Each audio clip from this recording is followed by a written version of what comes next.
شاہ قلم چلاتے ہیں اور حضرت خواجہ غریب نواز کے حوالے سے یہ شعر سماعت کریں. پورا مجمع مسکرا کر کہہ دیں سبحان اللہ. تیری زمین تیرا آسمان ہے خواجہ. ابھی ہمارے اسحاق صاحب وہاں سے واپس آئے ہیں.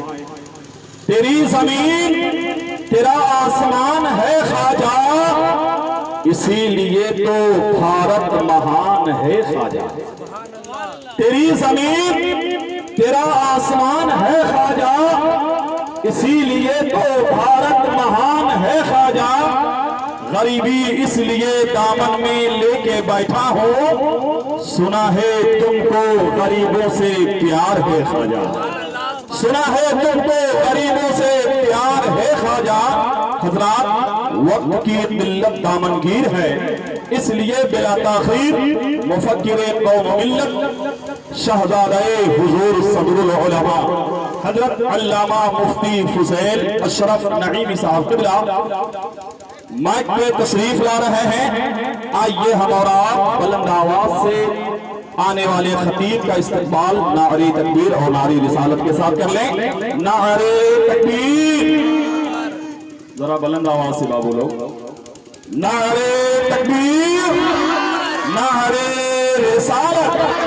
جشن عید میلاد النبی, علماء اہل سنت, مسلک اعلیٰ حضرت. نعرہ تکبیر, نعرہ رسالت. ونستعينه ونستغفره ونؤمن به ونتوكل عليه ونعوذ بالله لا هادي له واشهد ان لا اله الا الله واشهد ان محمدا عبده ورسوله. قال الله تعالى في كتابه العظيم وخطابه القديم فاعوذ بالله من الشيطان الرجيم بسم الله الرحمن الرحيم. الا ان اولياء الله لا خوف عليهم ولا هم يحزنون. صدق الله وصدق رسولنا نبي أمين مكين حنين مبين كريم ونحن على ذلك لمن الشاهدين والشاكرين والحمد لله رب العالمين. لي خمسة نطفي بها حر الوباء الحاتمة المصطفى والمرتضى وابناهما والفاطمة غوث أعظم بمن بسروس هما مدد قبلة دي مدد كعبة إمام مدد بگرداب بلا افتاد کشتی ضعیفانو شکسترات پشتی بحق خواجہ عثمان ہارونی مدد کنیا معین دن چشتی سرورہ شاہ کریمہ دستگیر اشرفا حرمت روح پیغمبر یقدر کن سویما. ان اللہ و ملائکتہ یصلون علی النبی یا ایہا الذین آمنوا صلوا علیہ وسلموا تسلیما.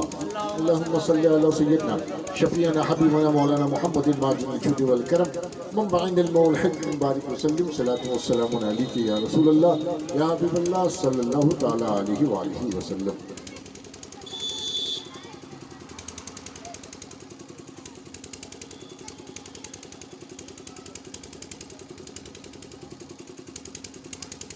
حضرات, علی جناب اسحاق صاحب تشریف لائے ہیں اجمیر شریف کی دھرتی سے.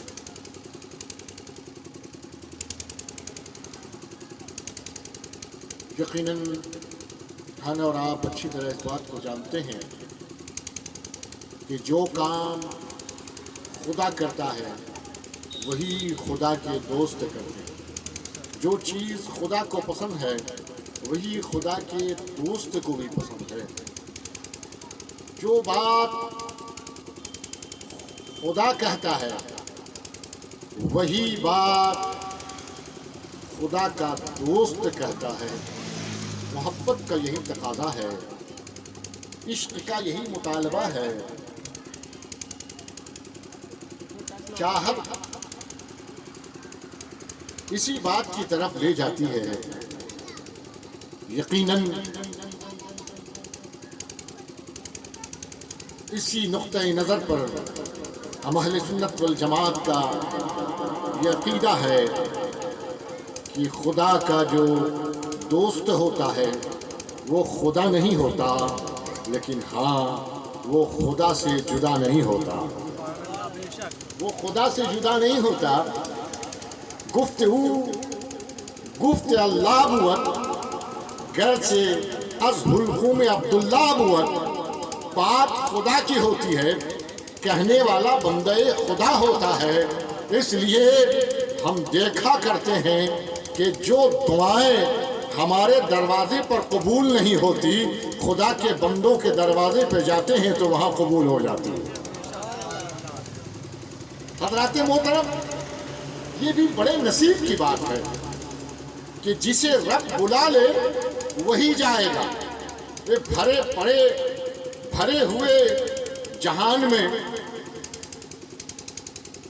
کوئی انسان یہ دعویٰ نہیں کر سکتا کہ ہم جب چاہیں رب کے پاس چلے جائیں، بلکہ اگر کسی کو کہا جائے کہ 4 دن کے بعد آپ اللہ کو پیارے ہو جائیں گے، 4 دن کے بعد آپ انتقال کر جائیں گے، تو ماتھے پہ پسینہ اور سجدے پہ سجدہ، دعا کے لیے بار بار ہاتھ اٹھے، علاج اس بات کا کیا جائے کہ یہ حکم منسوخ ہو جائے، یہ بات غلط ثابت ہو، کوئی جانا نہیں چاہتا، لیکن یہ سب جانتے ہیں کہ جانا سب کو ہے، اور وہی جاتا ہے جسے رب بلاتا ہے، وہی جاتا ہے جسے رب بلاتا ہے۔ بلا تمثیل مجھے کہہ لینے دو، جو کام خدا کا ہے، جو چاہت خدا کی ہے، جو پسند خدا کی ہے، وہی اس کے دوست کی پسند ہے، وہی بات اس کے دوست کی ہے، وہی امر اس کے دوست کا بھی ہے۔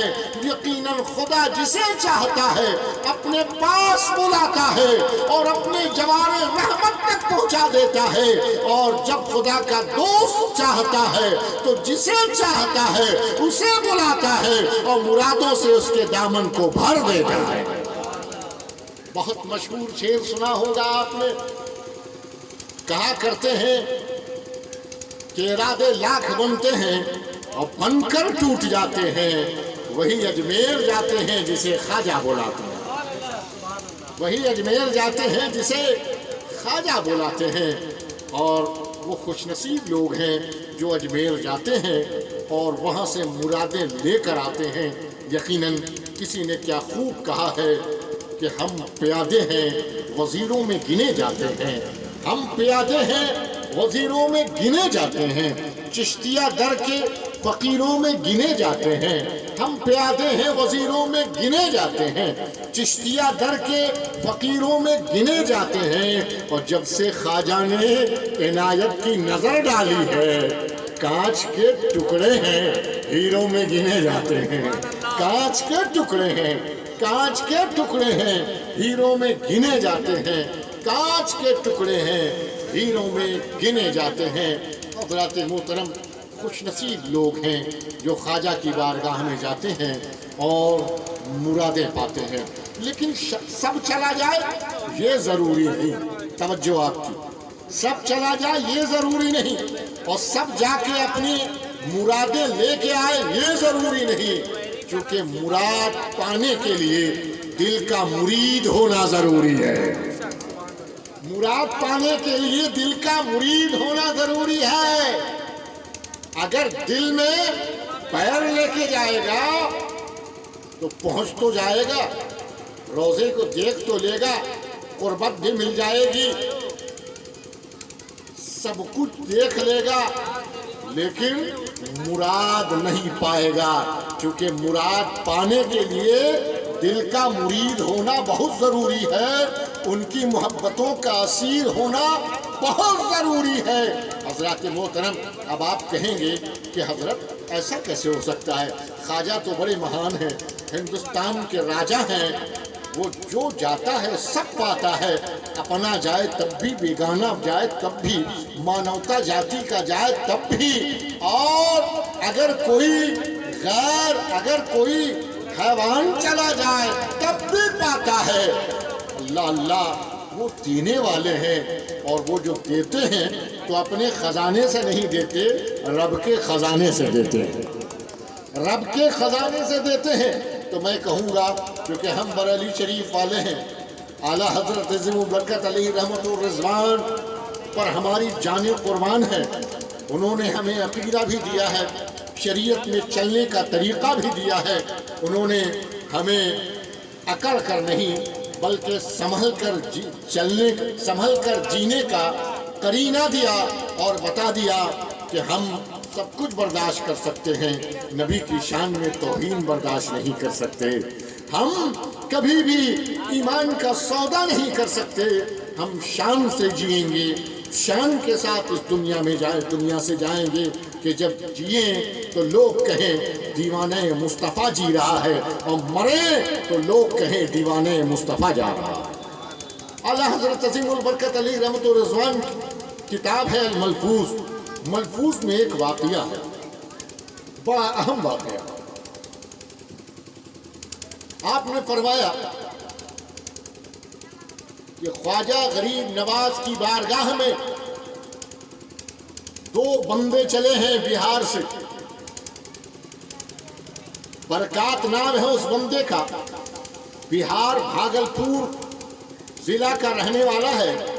ایک بندہ جو خواجہ کا دیوانہ ہے, ہر سال خواجہ کی بارگاہ میں جاتا ہے, منتیں سماجتیں پیش کرتا ہے, اپنی عقیدتیں ارادتیں پیش کرتا ہے, اور خالی جھولی میں مرادیں بھر کر لاتا ہے. ہر سال جاتا ہے, اور خواجہ نے دعا کی تو اللہ نے خواجہ کی دعا کی برکت سے اس انسان کو مہان بنا دیا. دولتیں دی, اولاد دی, عزت دی, شہرت دی, نام دیا. جب عزت زیادہ ہوئی, دولت زیادہ بڑھی, کاروبار زیادہ بڑھے, نام بڑا ہوا, کاروبار بڑے ہوئے, تو چند لوگوں نے قربت اختیار کی. قریب ہونے والوں میں سے آپ کا ایک بزنس کا دوست تھا, اعلی برکات کے بزنس کا ایک ملاقاتی تھا, جو ان کے عقیدے کا بالکل مخالف تھا. ان کے عقیدے کا بالکل مخالف تھا. وہ خواجہ کو مانتا نہیں تھا, اعلی برکات خواجہ کو دل سے چاہتا تھا. دونوں میں فرق تھا. جب بھی رجب کا مہینہ آتا, اعلی برکات اپنا کاروبار بند کرتے اور یہ چل دیتے.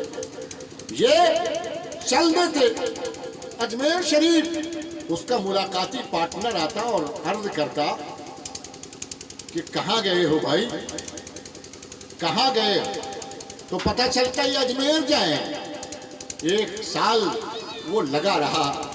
اجمیر جانے کا وقت آیا تو کہا بھائی ہر سال تم چلے جاتے ہو, کیا ملتا ہے وہاں؟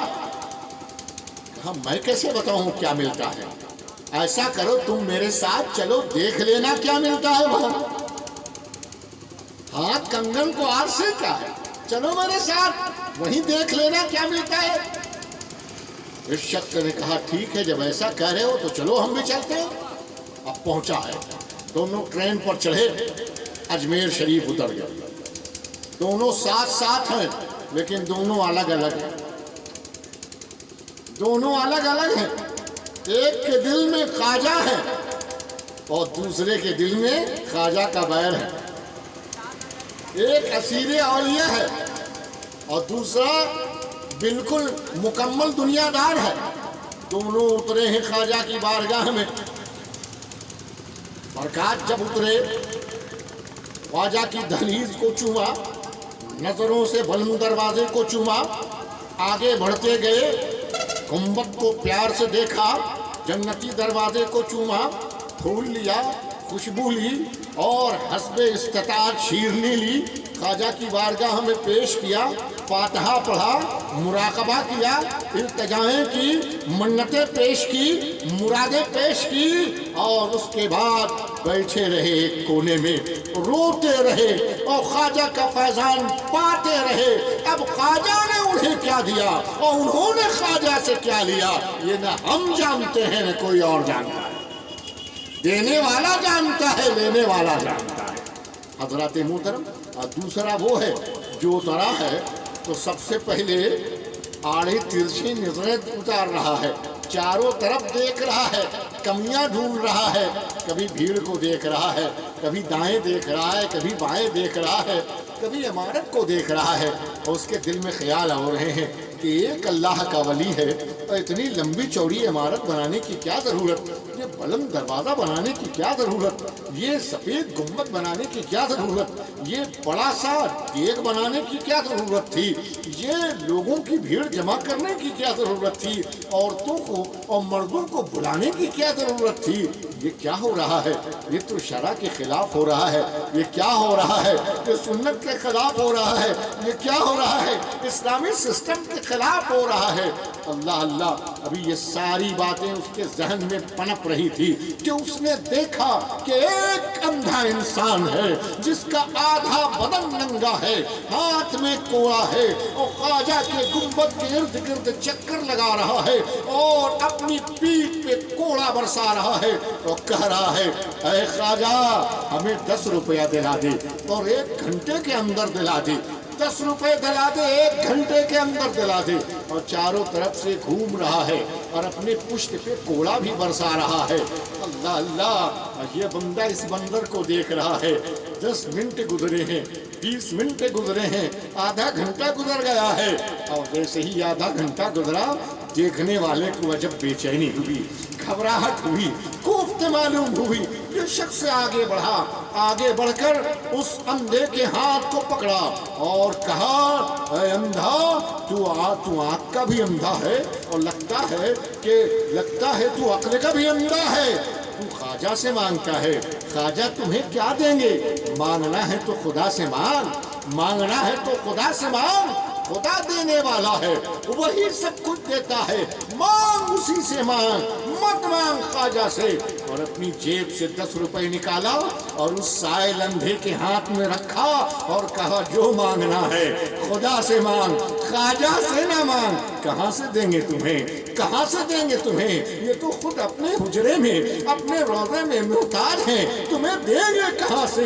اتنا کہنا تھا کہ وہ سائل 10 روپے کا نوٹ ہاتھ میں لے کر اور مچلنے لگا، خواجہ کے روزے کے در و دیوار کو چومنے لگا اور کہنے لگا خواجہ تو کتنا مہربان ہے، تو کتنا بڑا داتا ہے، تو کتنا بڑا کرم فرما ہے خواجہ، کبھی تو خود دیتا ہے، کبھی تو اپنے دشمنوں سے دلا دیتا ہے، کبھی خود دیتا ہے، کبھی اپنے دشمنوں سے دلا دیتا ہے۔ اللہ اللہ، معلوم یہ ہوا کہ خواجہ کی بارگاہ میں اسی کو ملتا ہے جو دل کا مرید ہوتا ہے، ان کی محبتوں کا اسیر ہوتا ہے۔ اللہ تعالی ہمیں اولیاء کے نقش قدم پر چلنے کی توفیق عطا فرمائے۔ حضرات محترم خواجہ غریب نواز کی ہم اور آپ یاد منا رہے ہیں، ان کی زندگی کے بہت ساری کرامتیں ہیں جو ہم سنا کرتے ہیں، لیکن کیا کبھی ہم نے اور آپ نے ان کی زندگی کی سوانح عمری کبھی پڑھی ہے؟ ان کی حیات کا کبھی ہم نے جائزہ لیا ہے؟ خواجہ غریب نواز ایک لباس پہن کر آئے تھے، اسی لباس پر آپ کا انتقال ہوا، دوسرا آپ نے لباس نہیں پہنا، اسی لباس پر پیون لگاتے رہے، وہ پتلی سی قمیض گدڑی کی طرح موٹی ہو گئی تھی۔ غریب نواز نے ہر آنے والے مہمان کو کھانا کھلایا، اپنے لنگر سے، لنگر کا چولہا کبھی بجھا نہیں، جلتا رہا، کھانے پکتے رہے، مہمان آتے رہے اور کھاتے رہے۔ لیکن پوچھو غریب نواز، ہر آنے والے کو آپ نے کھلایا، لیکن خود آپ کا کیا کھانا تھا؟ غریب نواز کو جب پوچھو گے تو بتائیں گے ایک ٹائم میں کھاتا ہوں، سوکھی روٹی کو پانی میں بھگو کر اسے نرم کر کے میں کھا لیتا ہوں، وہی 24 گھنٹے کے لیے میرے لیے کافی ہو جاتا ہے۔ خواجہ غریب نواز سے پوچھو، اے خواجہ غریب نواز، آپ اپنی خانقاہ کے صحن میں عصر کی نماز کے بعد سسکیاں مار کر کیوں رو رہے ہو؟ کیا بات ہے؟ ایسا رو رہے ہو جیسے بچہ پھوٹ پھوٹ کر روتا ہے، ایسا رو رہے ہو کہ جیسے کوئی اپنا بچھڑ جاتا ہے، ایسا رو رہے ہو جیسے کوہ علم آپ پر ٹوٹ پڑا ہے، بات کیا ہے؟ تو غریب نواز فرماتے ہیں کہ آج میں وضو کر رہا تھا، میں بھول گیا، نسیان غالب رہا، میں بھول گیا اور میں نے وضو میں انگلیوں کے درمیان خلال نہیں کیا۔ انگلیوں کے درمیان خلال کرنا یہ نبی کی سنت ہے، اور آج یہ سنت وضو میں مجھ سے چھوٹ گئی، یہی وجہ ہے کہ نماز میں مجھے لطف نہ آیا، وہ لذت نہیں ملی، وہ مزہ نہیں ملا، اسی لیے میں رو رہا ہوں۔ اے اللہ، کس جرم کی وجہ سے آج سنت مجھ سے چھوٹ گئی کہ نماز کی لذت مجھ سے ختم ہو گئی۔ حضرات یہ بھی خواجہ غریب نواز کی زندگی کا نمایاں پہلو ہے. یہی وہ پہلو ہے جس نے خواجہ غریب نواز کو سلطان الہند بنایا. یہی وہ پہلو ہے جس نے خواجہ غریب نواز کو خواجہ خواجگان بنایا. یہی وہ پہلو ہے جس نے خواجہ غریب نواز کو عطائے ہندوستان عطائے رسول بنایا. خواجہ غریب نواز کے پیر و مرشد نے آپ کو پکڑا، قریب کیا. آپ نے کہا حضور مجھے اپنا بنا لیجئے، مجھے آپ مرید کر لیجئے. غریب نواز نے کیا کہا تھا کہ آپ مرید بنا لیجئے. خواجہ غریب نواز نے کہا نہیں، پہلے آپ جاؤ اور سب سے پہلے نوافل ادا کرو. 3 دنوں تک کثرت سے نفل پڑھو. فرض تو پڑھنا ہی پڑھنا ہے. جب کثرت سے نفل پڑھ لو تب میرے پاس آنا. خواجہ غریب نواز گئے، ریاضت کرنے لگے، کثرت سے نفل پڑھنے لگے. میں سمجھا نہیں کہ آپ کثرت سے نفل کیوں پڑھا رہے ہیں. تو حدیث شریف میرے سامنے آ گئی اور مجھ سے گویا ہوئی کہ میرے آقا نے فرمایا ہے کہ انسان اگر رب سے قریب ہونا چاہتا ہے تو نفل نمازیں پڑھے. وہ جتنی نفل نمازیں پڑھتا جائے گا اپنے رب سے قریب ہوتا جائے گا. غریب نواز نے نفل نمازیں پڑھی. بلا کر آپ نے 2 انگلیوں کے بیچ دیکھنے کو کہا. خواجہ غریب نواز نے 2 انگلیوں کے بیچ دیکھا. مرشد نے پوچھا بتا کیا نظر آ رہا ہے؟ انہوں نے کہا کہ عرش معلیٰ نظر آ رہا ہے. نیچے دیکھو کیا نظر آ رہا ہے؟ تحت الثری نظر آ رہا ہے. کہا ابھی اور ضرورت ہے، ابھی اور ضرورت ہے، ابھی اور ضرورت ہے. جاؤ پھر سے نفل پڑھا کرو. اب مدت جب پوری ہوئی ہے، نفل پڑھتے پڑھتے ایک وقت جب گزر گیا ہے تو آپ نے غریب نواز کو بلایا، اپنا مرید بنایا، سینے سے لگایا. آپ کے سر پہ آج ترکی چہار ترکی ٹوپی رکھی اور اس کے بعد غریب نواز کے پیر و مرشد خواجہ ہارونی علیہ رحمت الرضوان نے آپ کا ہاتھ پکڑا، مدینہ طیبہ لے گئے، رسول کے روضے کے قریب پہنچا دیا اور کہا حضور غلام نے اپنا کام کر دیا ہے، اب آپ اپنی عطا بھیج دیجئے.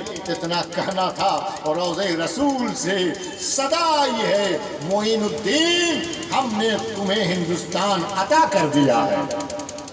ہم نے تمہیں ہندوستان عطا کر دیا ہے، ہندوستان کا سلطان بنا دیا ہے، ہندوستان کا نگہبان بنا دیا ہے، ہندوستانی مسلمانوں کا پاسبان بنا دیا ہے. اسی لیے آج سے نہیں 800 سال سے یہ کوشش کئی بار کی گئی کہ مسلمانوں کو مٹایا جائے، مسلمانوں کو ہٹایا جائے، مسلمانوں کو ختم کیا جائے. لیکن یاد رکھیے میرے آقا نے ہمارے ایمان و عقیدے اور شریعت کی حفاظت کے لیے نگہبان بھیج دیا ہے، اور ایسا نگہبان ہے جو آقا کی عطا ہے. آقا کی عطا نہ مٹ سکتی ہے، نہ بدل سکتی ہے، نہ ختم ہو سکتی ہے. نہ آقا کی عطا ختم ہو سکتی ہے، نہ ہندوستان کا مسلمان ختم ہو سکتا ہے. اللہ اللہ یہ کرم ہے میرے خواجہ کا کہ خواجہ نے ہمیں دین سکھایا، ایمان دیا، کلمہ پڑھایا. اللہ سے دعا ہے اللہ بولنے والے کو اور سننے والوں کو عمل کرنے کی توفیق عطا فرمائے. ہمارے دلوں میں خواجہ غریب نواز کی محبت کو جاگودین فرمائے. استغفر اللہ ربی من کل ذنب واتوب الیہ. کھڑے ہو جائے، صلاۃ و سلام پڑھ.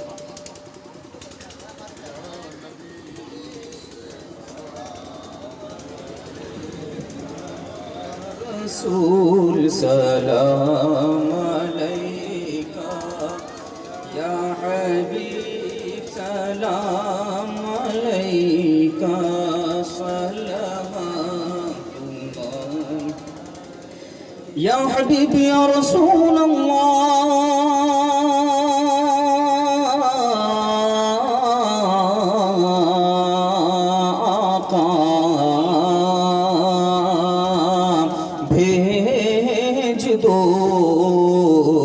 اپنی عطائیں بخش دو سب کی خطائیں دور ہو غم کی گھٹائیں وجد میں ہم یوں سنائے یا نبی سلام علیکہ یا رسول سلام علیکہ سلام علیکہ صلوات